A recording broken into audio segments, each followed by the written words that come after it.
In this lecture, we are going to see types of site changes that can affect SEO.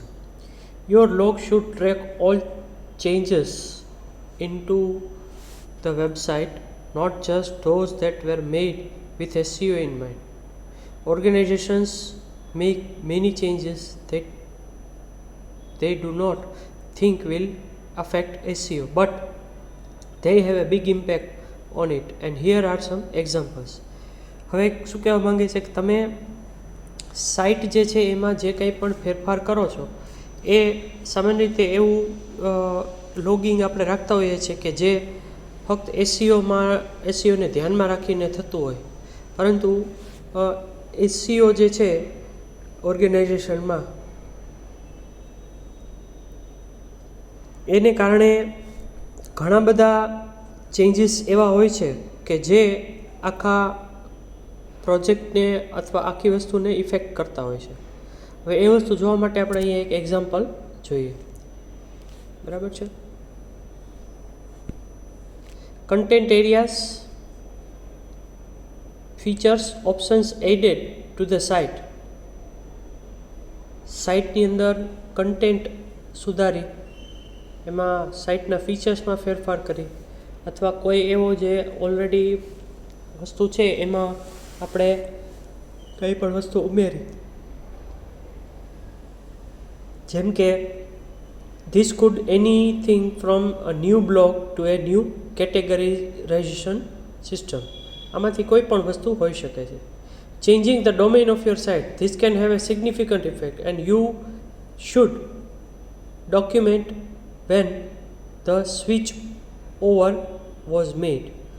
કહેવાનો અર્થ છે કે domain એટલે કે તમારી જે સાઇટ છે એ સાઇટનું એક જગ્યાએથી બીજી જગ્યાએ તમે એને મૂવ કરી રહ્યા છો. તો ઘણી વખત એવું પણ બને છે કે તમે જે કાંઈ પણ ચેન્જીસ કરો છો એ ચેન્જીસ તમે રેકોર્ડ કરતા નથી હોતા. તો એ શું કહેવા માંગે છે કે આ જે મુદ્દો છે એ કહેવા માંગે છે કે તમારી ડોમેનનું સાઇટ જ્યારે તમે ચેન્જ કરો, ડોમેન ચેન્જ કરો, એવી વખતે તમે એનું ડોક્યુમેન્ટેશન મેન્ટેન કરો, ડોક્યુમેન્ટ રાખો. Right. Modifications of to URL structure. યુઆરએલના જે માળખું છે એમાં ફેરફાર થતો હોય. Changes to URL on your site will likely impact on your rankings, so record any all changes. અને તમે સાઇટના યુઆરએલમાં ચેન્જ કરો છો તો એને કારણે તમારા રેન્કિંગમાં પણ ચેન્જ આવી શકે છે. તો આ રેન્કિંગમાં જે ચેન્જ આવતો હોય છે એ ચેન્જને પણ તમે રેકોર્ડ કરો. Implementing new CMS. CMS stands for Content Management Systems like WordPress. This is a big one and which is a very big impact, and if you must change your CMS, make sure you do a thorough analysis of SEO shortcomings of a new CMS versus the old one and can make sure you track timing and impact. કહેવાનો અર્થ છે કે તમે જે content management system એક હતી એમાંથી તમે બીજી કન્ટેન્ટ મેનેજમેન્ટ સિસ્ટમમાં જઈ રહ્યા છો, તો એના ઉપર જે નવી જૂની જે સિસ્ટમ હતી એના જે શોર્ટકમિંગ્સ હતા એને દૂર કરીને નવીમાં તમે શું એ તમને ફેરફાર જાણવા મળશે એ તમે જુઓ. And make sure you track the timing and impact. અને આ સીએમએસ એક સીએમએસમાંથી બીજી સીએમએસમાં જવા માટે તમને કેટલો ટાઈમ લાગ્યો, એ સિવાય તમે સીએમએસ ચેન્જ કરી છે તો હવે તમારા ટાઈમિંગમાં અને એમાં કોઈ અસર પહોંચી છે, તમે જે વર્ક કરતા હતા એ વર્ક ડેવલપમેન્ટ વર્ક જે તમે કરી રહ્યા હતા એમાં પણ કંઈ ચેન્જ આવે છે કે નહીં એ આમાં જોવાનું રહે છે.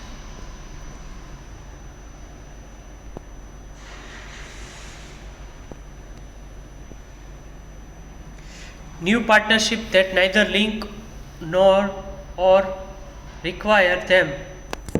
જે નવી પાર્ટનરશિપ તમે લ્યો છો એમાં તમે એને લિંક મોકલો અથવા ન જોતી હોય તો એને છોડી દો. Changes to navigation system, that is કે તમે તમારું જે સિસ્ટમ છે એમાં એક પેજમાંથી બીજી પેજમાં જવા માટે માં જે ચેન્જીસ કરો છો એ any redirects either to or from the site, અથવા તો રીડાયરેક્ટ્સ એટલે જે તમારી અત્યારની સાઇટ છે એ સાઇટમાંથી નવી સાઇટમાં ટ્રાફિકને ટ્રાન્સફોર્મ કરવો પડશે. તો નવી સાઇટમાં ટ્રાફિકને ટ્રાન્સફોર્મ કરવા માટે તમારે શું જરૂરી છે એ તમે જોઈ શકો છો, બરાબર. એ પણ તમે જુઓ. Any redirects either to or from the site. Redirect એટલે એક સાઇટમાંથી બીજી સાઇટમાં જવું. Upticks in usage traffic and the source. જે તમે સોર્સ છે, બરાબર, એમાં તમે શું ટ્રાફિકને ચેન્જ કરો છો અને એમાં કંઈ પણ ફેરફાર કરતા હો તો તમારો ટ્રાફિક છે એ વધે છે કે ઘટે એ પણ તમે જુઓ.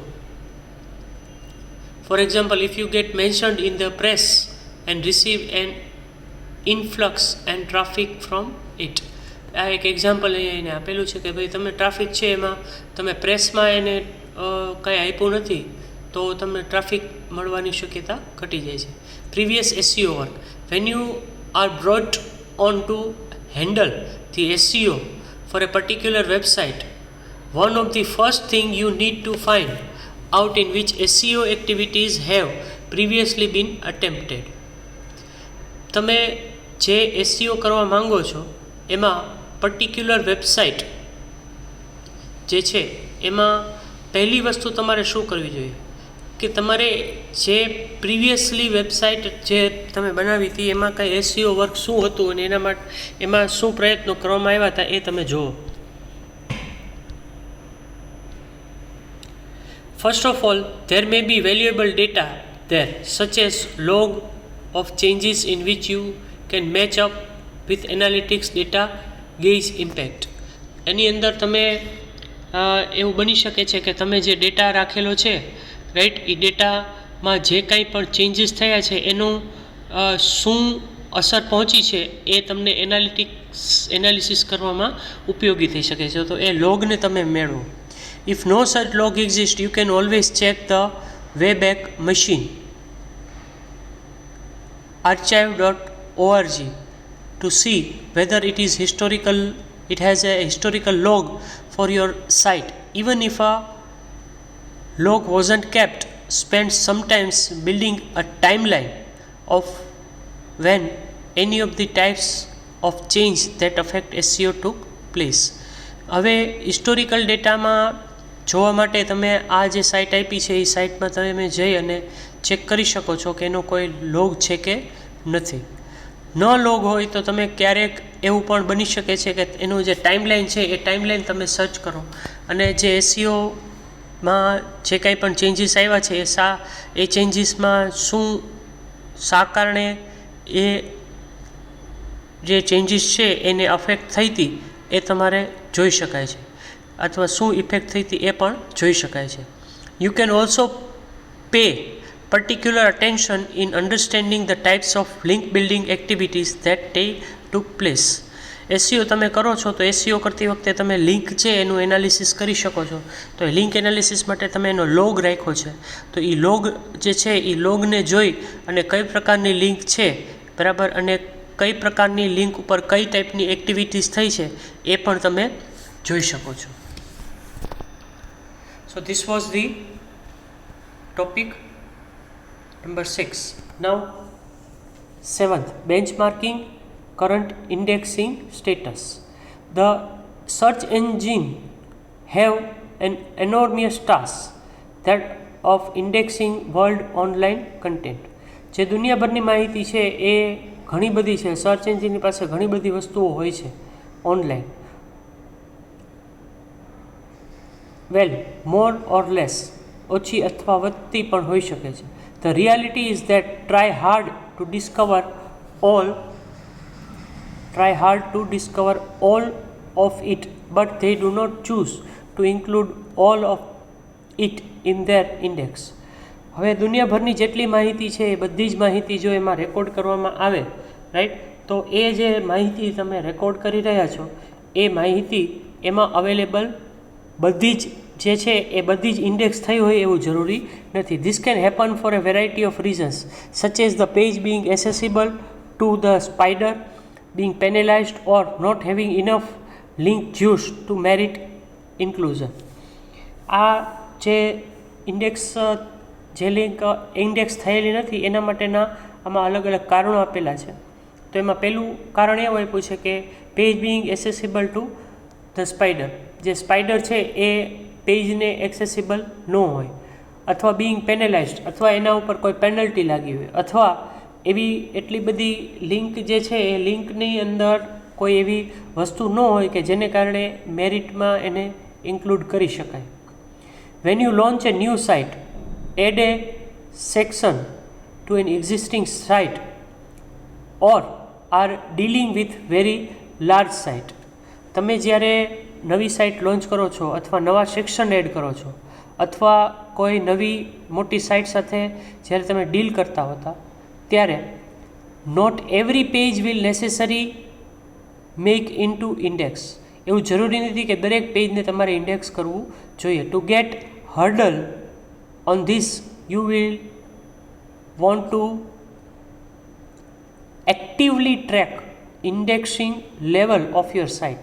અને એના માટે તમારે જો આ વસ્તુ સિચ્યુએશનને હેન્ડલ કરવી હોય તો તમે શું કરી શકો છો, તમારી જે ઇન્ડેક્સિંગની એક્ટિવિટી છે એને તમે એક્ટિવલી એટલે કે સક્રિય રીતે એને તમે ટ્રેક કરો. If your site is not fully indexed it could be a sign of a problem. અને જો તમારી સાઇટ ઇન્ડેક્સ ફુલ્લી નથી થતી તો કોઈ પણ જાતનો પ્રોબ્લેમ હોઈ શકે છે. ધ સર્ચ એન્જિન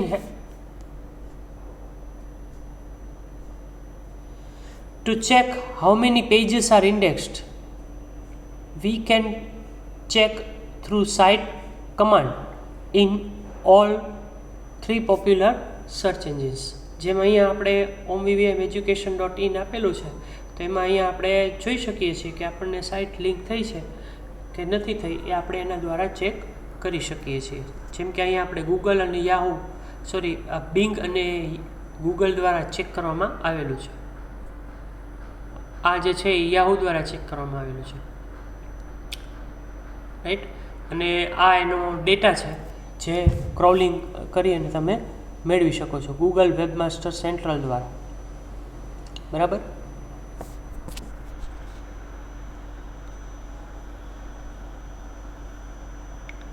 આવો કંઈક ડેટા તમે મેળવી શકો છો, right.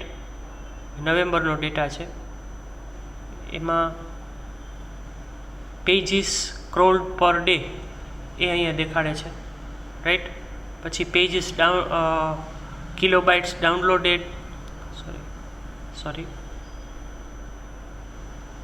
kilobytes downloaded per day, and the third one is time spent downloading a page in milliseconds. આ અહીંયા ડેટા દેખાડે છે જુલાઈ, ઓગસ્ટ અને સપ્ટેમ્બરનો, બરાબર. 3 અલગ અલગ પેરામીટર માટે, બરાબર. તો આ ટાઈપનું તમે એનાલિસિસ કરી શકો છો, બરાબર.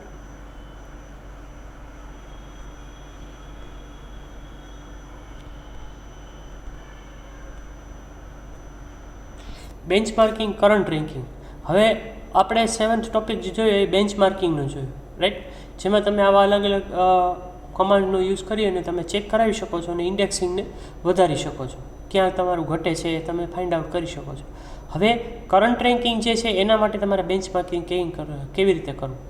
People really love to check there search rankings. લોકોને પોતાનું રેન્કિંગ ચેક કરવામાં બહુ મજા આવે છે.